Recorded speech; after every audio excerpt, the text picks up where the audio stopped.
Hi guys, welcome back to the channel. All right, we're here with something a little different today.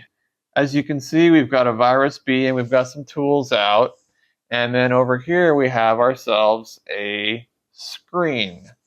And this is a drop-in replacement for the virus B series that I have created and am going to sell for a fair price.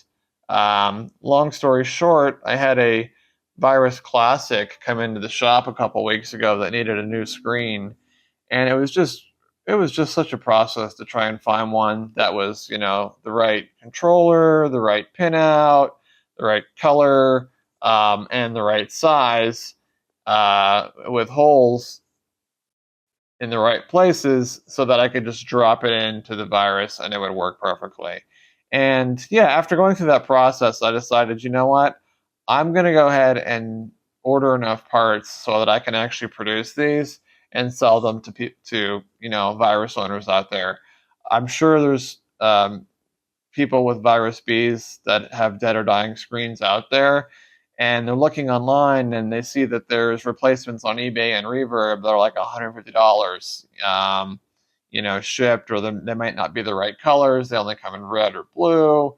So this is a factory green backlight, black text, looks just like the screen that comes from the factory with for the Virus B and the Virus Classic, and it is a drop-in replacement.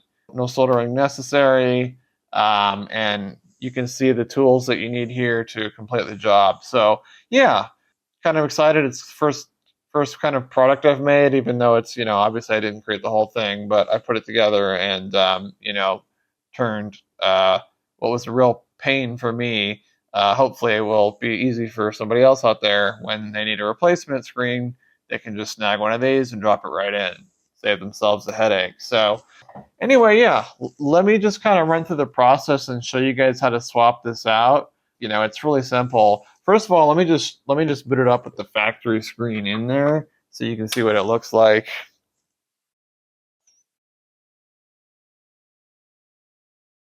Green backlight and black text. Anyway, I just wanted to show you really quickly. So let's go ahead and just swap it out. It really is not a difficult process. The first thing you want to do is flip it over, and you'll notice this Virus B has no side panels on it. This is one I'm working on restoring. It came like that, so I'm gonna have to figure out side panels. But yours won't. Yours will have side panels. It doesn't affect the job we're doing today. So the first thing is to get these 6 screws out of the bottom, and then yeah, you just flip the unit over like I did, and then you can kind of just pop these out.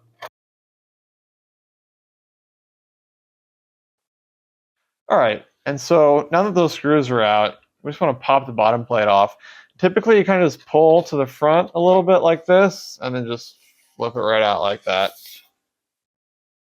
And you can see now we've exposed our main board, and this is our panel board cable. This is the OEM screen, cable. I want to show you guys how to swap the new one in. So the first thing we want to do is get these cables loosened, and I'll go ahead and pull the panel board cable. These generally come out pretty easy, just like that. It's not really difficult. Uh, the OEM screen is a different story. I like to have a little screwdriver like this, little flathead, and just kind of get it started there.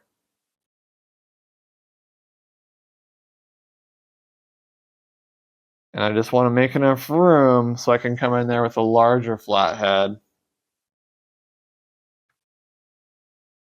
And then just kind of walk it out. That's really the easiest way to get that out. And once we've got our cabling loose, what I want to do now, let's move our screen out of the way here. There's some screws on the back we need to undo.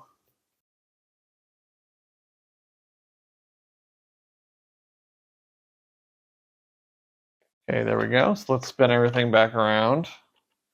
So now that all our screws are out, we can get our main board out. Before we do that, though, just a quick word. I'm working on an anti-static mat. If you don't have one, do the best you can. One trick I like to use is to touch the chassis first, and at least equalize if you have any static charge built up. I guess the best rule I can of thumb is just don't touch anything on the main board. Just, touch the sides a bit, touch the edges, and you should be fine. Um, again, disclaimer: do this at your own risk, but I've never had a problem even before I had the anti-static mat. So, moving on, we've got the screws out of the back. We've got our cables out. We just need to pop these two little plastic pins here to get the main board out so we can get access to the screen. And so it's just a little, on this one, it's on this side. And on this one, I can see it looks like it's right there. Yep. You just push the pin in and then this piece will slide out. So the main board, the power switch is soldered to the board. So I just kind of fold it out of the way. And if you're concerned, you can put like a piece of wood under it just so it's not, just so it's not touching anything. And so now you can see we have our screen exposed here, and we can, go ahead and remove it. So there's 4 bolts. Now I wish I could tell you what size this is. It's not labeled. I have no idea what size it is. I just have a piece of tape around it, so I know it's the one to use. But you could also just use a pair of needle nose pliers and just, very carefully twist these out. Once you get them started, use your finger. But I'm going to go ahead and use this tool since I have it handy for this specific job.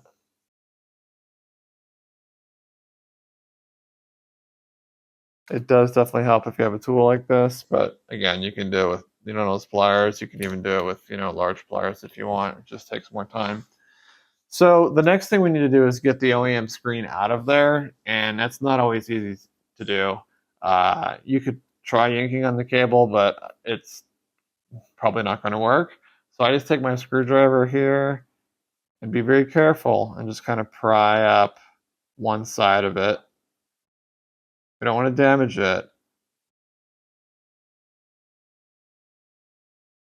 I mean, in your case, you're replacing a broken one, but in my case, I've got a good one here. So once you get one side out, then the other side should be able to just kind of do the same thing.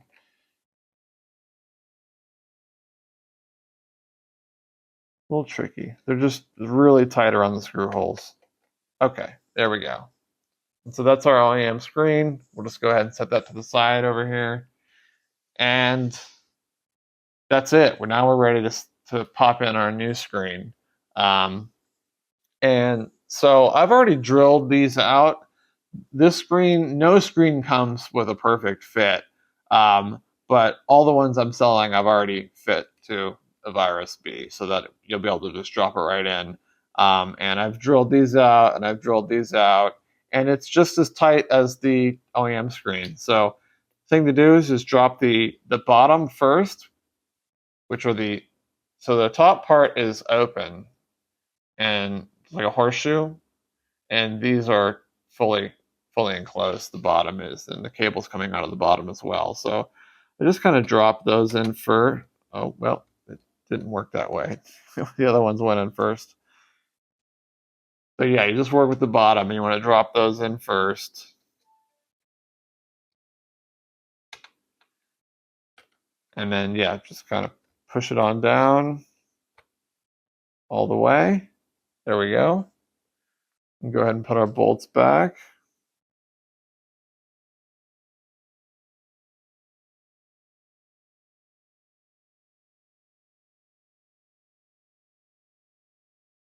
Okay, then we're going to go ahead and tighten them. Now just be careful when you're tightening these. You don't want to slip and scratch any components on the board, scratch any traces. Just nice and snug will be fine. Let's just take a quick look. Yep, everything looks good to go. And so what we'll do now, we're going to go ahead and reseat our main board.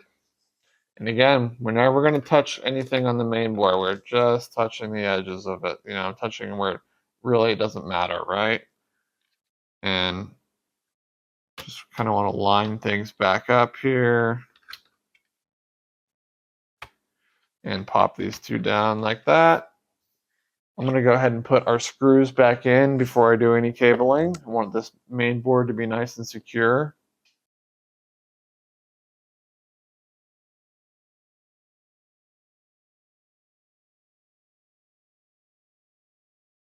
Okay, so now that our main board is mounted nice and secure, we're going to pop our panel board cable back in first. Again, we never touch any components on the main board, just touch the edges. And now we want to pop our screen cables in. So when you purchase these, there's going to be a notch on one cable, and the other cable is not going to have any notches. So you take the cable that's got the notch on it, and that's going to go first towards the bottom like this. Another way you can think about it, purple pin, purple wire. It might not show up so well in video, but that's purple. This is black and white here, black, white, and red on this side, purple, blue, and green on this side. So the notch down, purple wire down. And you just kind of slide that in. It might fight you a little bit. That's okay. It's normal. And then take the other one, and it's going to be black pin up, black wire up. You can't put it on upside down. It won't go on. So once you get the notch side down one, you really can't screw this one up. It's a little tricky because these pins are, there isn't one. I could not find one connector, so I have to use two. So it's just, it's a little tight, but you can absolutely just get it on that pin there like that, push it in, and there we go. That's nice and secure. So now some extra cabling here. You can kind of just tuck that away like that. It's not going to cause any problems. And we'll put our bottom panel back on. I'm not going to screw it in for the sake of just showing you, but you would normally screw it back together. And yeah, that's it. Plug it in, turn it back on, and there we go. Factory look, factory fit, factory finish. Looks really nice inside the Virus B. Works perfectly. And that's it, guys.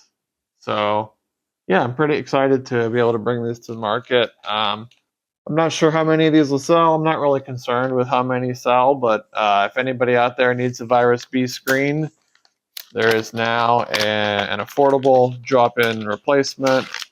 And yeah, you can see they work perfectly. So that's it, guys. Thanks for watching. I'll put the link to the screen in the description, and I'll see you in the next video. Thanks so much.